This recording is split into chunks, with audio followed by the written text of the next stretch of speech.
Hallelujah. आज का जो वचन है कि व्यभिचार से हम कैसे बाहर आए। ऐसी बहुत सारे लोग ऐसे चीज़ों में जकड़े हुए हैं, बहुत सारे लोग ऐसे चीज़ों में फंसे हैं, पर व्यभिचार हमारी लाइफ में क्या लेकर के आता है। व्यभिचार हमारी लाइफ में कैसे कर्ज को लेकर आता है, कैसी चीज़ों को लेकर आता है, कैसे हमें डाउनफॉल में लेकर के जाने के लिए, हमें गिराने के लिए अंधकार की शक्तियाँ क्या कैसी योजना बनाती है। आइए हम जब हम देखते हैं वचन में, तो बाइबल कहती कि व्यभिचार एक गंभीर पाप है।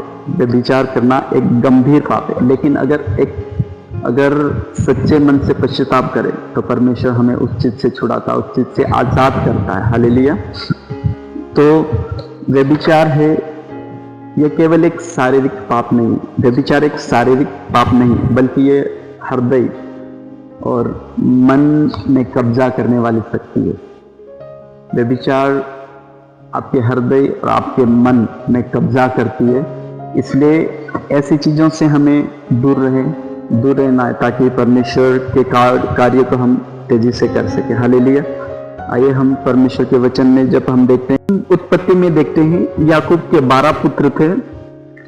उन 12 पुत्रों में से जो जेठा पुत्र था रूबेन था, और जो रूबेन ने अपने पिता की पत्नी के साथ, उसने अपनी सौतेली माँ के साथ गलत किया, उसने व्यभिचार किया और उसने अपने पिता के अधिकार को, सम्मान को, हृदय को ठेस पहुंचाई और परमेश्वर के विरुद्ध में उसने पाप किया।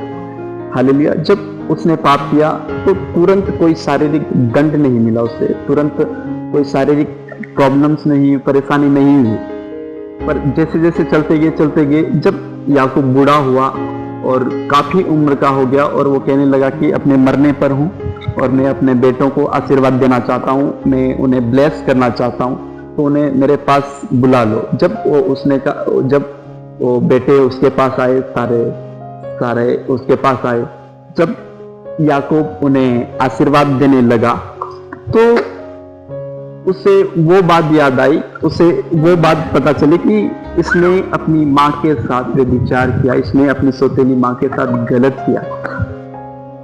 तो फिर जब उसको आशीर्वाद मिला, तब लिखा कि याकूब ने कहा कि तू मेरा पहलौठा है, परंतु तू जल के समान चंचल है, इसलिए तू श्रेष्ठ नहीं ठहरेगा, क्योंकि तू अपने पिता की सैया पर चढ़ गया। हालेलुया। देखो, पाप उसने काफी पहले किया था, पर उसका जो पाप का सीक्वेंस खत्म नहीं हुआ। उसे पाप का जो सीक्वेंस था, जो चीजें थी, वो भुगतना पड़ी। बाद में जो उसे ब्लेसिंग मिली, क्योंकि वचन कहता तू जो बोएगा वो काटेगा भी।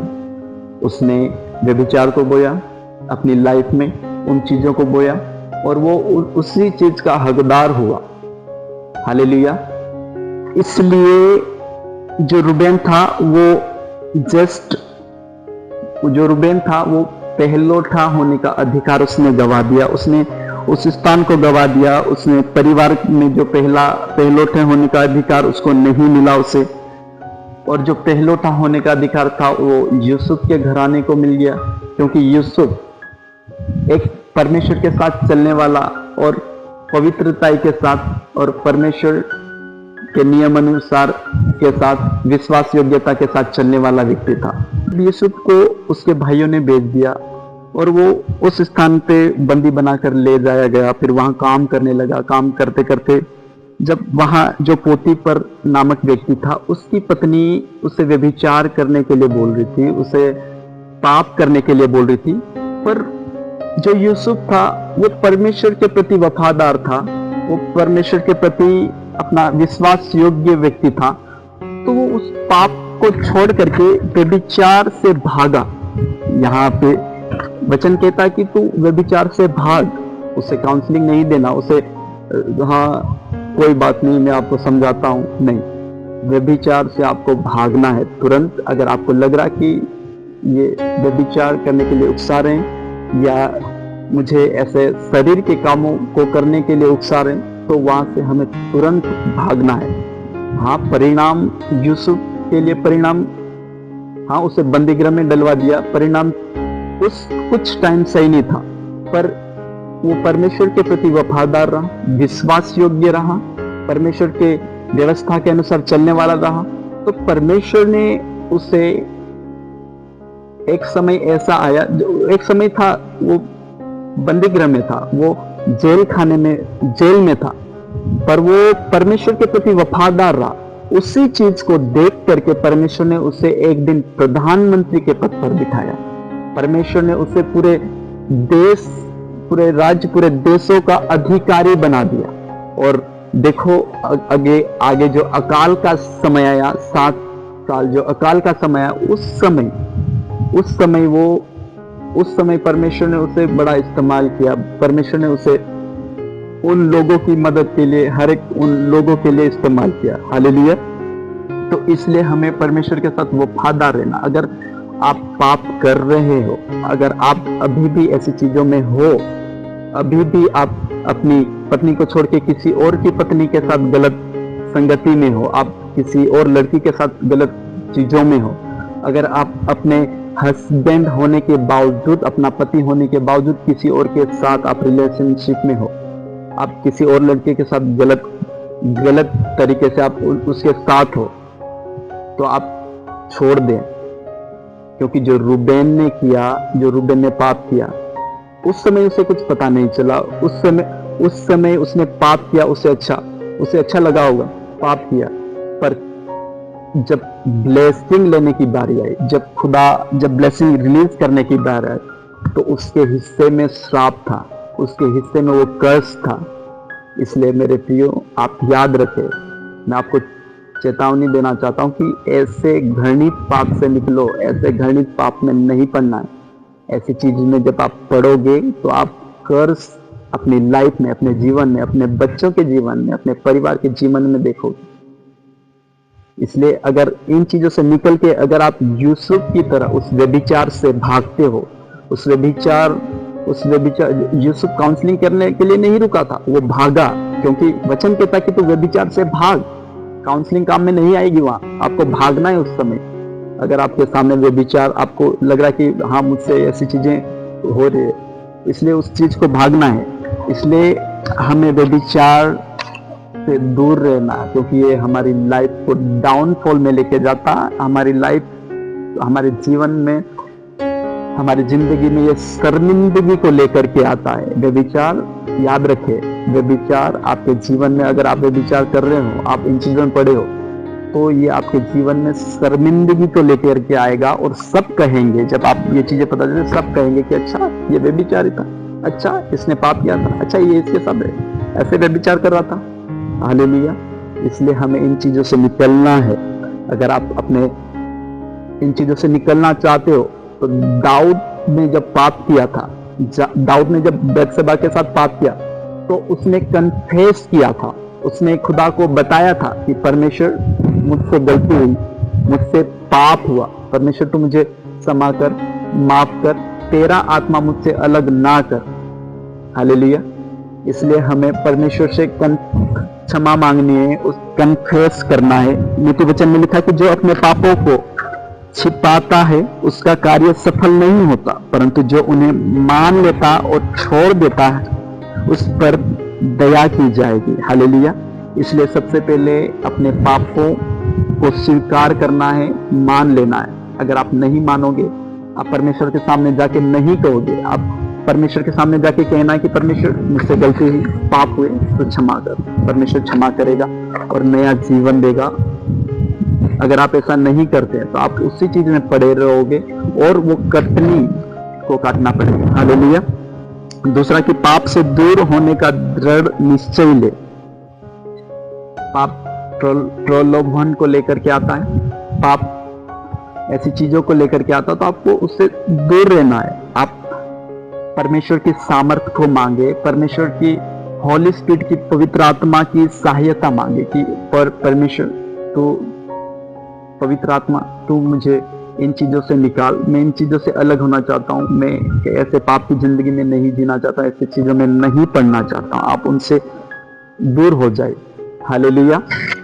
इसलिए हमें परमेश्वर से प्रार्थना करनी। अगर आप बार बार उन चीजों में पड़ते हो, अगर आप बार बार पापों में गिरते हो, तो आप अपनी प्रार्थना रिक्वेस्ट 24 घंटे प्रेयर होती है, चर्चेस में दे सकते हो। अपने एक अच्छा स्पिरिचुअल व्यक्ति या अच्छा जन है उसको आप दे सकते हो कि आप मेरे लिए प्रार्थना करना। आप प्रेयर करते हो ना, मेरी प्रेयर रिक्वेस्ट से आप मेरे लिए ये प्रार्थना करना, और आप खुद भी प्रार्थना करें, आप खुद भी फास्टिंग करें, आप खुद भी वचन के साथ डेली डिक्लेयर करें, प्रार्थना करें कि परमेश्वर तू मुझे इस ढिठाई के पाप से निकाल, परमेश्वर तू मुझे इस व्यभिचार से निकाल, परमेश्वर तू मुझे इस व्यभिचार से आजाद कर। जब आप डेली डिक्लेयर करोगे, डेली प्रार्थना करोगे, और डेली आपके लिए और भी प्रार्थना होती रहेगी, आपके स्पिरिचुअल फ्रेंड्स, आपके चर्चेस में जब आप प्रेयर रिक्वेस्ट दे दोगे, प्रार्थना होती रहेगी, तो परमेश्वर जरूर आपको आजाद करेगा। इसलिए हमें सचेत रहना है, इन पापों में नहीं पड़ना है। जैसे रूबेन ने पाप किया और उसने अपनी मजदूरी भी ली, उसने अपनी मजदूरी भी उसको काटना पड़ी। इसलिए हमें सचेत हो जाना है। अगर पाप कर रहे हैं तो आप छोड़ दें, उन चीजों से निकलें और माफी मांगे परमेश्वर से, परमेश्वर आपको माफ करेगा। आइए आप मेरे साथ प्रार्थना करें, 2 मिनट आप मेरे साथ प्रार्थना करें। सारे अपने हाथों को अपने हृदय पर रखें और आप प्रार्थना करें।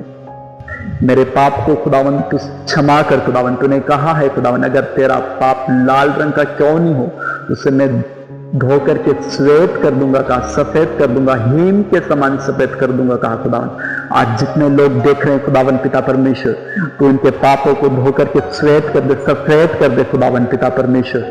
हाँ खुदावन पिता परमेश्वर, हमारे पापों को पिता परमेश्वर पापों से धो करके शुद्ध कर खुदावन पिता परमेश्वर। आज जितने लोग कन्फेस कर रहे हैं खुदावन, आज जितने लोग परमेश्वर अपने पापों को मान रहे खुदावन पिता परमेश्वर की इन्होंने पाप किया, और परमेश्वर मैं क्षमा चाहता हूँ, माफी चाहता हूँ खुदावन। हाँ परमेश्वर तो इन्हें क्षमा कर, और खुदावन ऐसे सामर्थ्य दे, अभिषेक दे खुदावन, तेरा होली स्पिरिट इनके अंदर काम करे, पवित्र आत्मा कार्य करे, और हर एक उन शैतानी चीजों से, व्यभिचार की स्पिरिट से, वो हर एक गलत कामों से आजाद हो। हर वो शैतानी शक्तियां, डेविल स्पिरिट, अडल्ट्री, व्यभिचार की स्पिरिट इन्हें छोड़ के जाए और ये आजाद हो। मैं डिक्लेयर करता हूं खुदावन इनके ऊपर पिता परमेश्वर, और ये आजाद है खुदावन पिता परमेश्वर। और खुदावन ये बड़ी गवाही के साथ, बड़ी टेस्टिमनीज के साथ खड़े होंगे, और खुदावन ऐसे पापों से दूर रहेंगे खुदावन पिता परमेश्वर। और आने वाले समय में मैं विश्वास करता हूँ तेरे राज्य में बड़े कार्यों को करेंगे खुदावन पिता परमेश्वर। हाँ खुदावन पिता परमेश्वर, तू पिता परमेश्वर तेरा धन्यवाद करता हूँ खुदावन, तू इनके द्वारा बड़ी गवाही को तू खड़ा करने के लिए जा रहा हूँ पिता परमेश्वर। तेरा धन्यवाद करते, इस प्रार्थना को करते हैं यीशु मसीह के सामर्थ्य नाम से मांगते, आमीन आमीन। तो आप जितने लोग ये वचन आपने सुना है, आप शेयर करें, लोगों को बताएं कि ऐसे पापों में नहीं रहना। अगर आपके जीवन में, आपकी लाइफ में परमेश्वर इस वचन को सुनने से आपको गवाही देता है, परमेश्वर इन चीजों से आजाद करता, छुड़ाता, तो आप चुप ना रहें, आप गवाही दें, टेस्टिमनी दें। आप बता सकते हैं, आप टेस्टिमनी दे सकते हैं, आप गवाही दे सकते हैं, क्योंकि परमेश्वर का ये जो वचन है, जैसे आदम के अंदर श्वास भरी थी, परमेश्वर ने अपनी श्वास दी थी, वही श्वास है। अगर यही वचन आपके अंदर आता है तो परमेश्वर 100% आपको छुटकारा दे, आजादी देता है, छुड़ाता है। इसलिए आप टेस्टिमनी देना है। अगर आपको ये वचन सुन के परमेश्वर ने आपके जीवन में काम किया है, परमेश्वर ने आपको छुड़ाया है, तो आपको टेस्टिमनी देना है। इसलिए सबको गॉड ब्लेस यू, परमेश्वर आपको आशीष दे, ब्लेस करें और ऊंचा करें।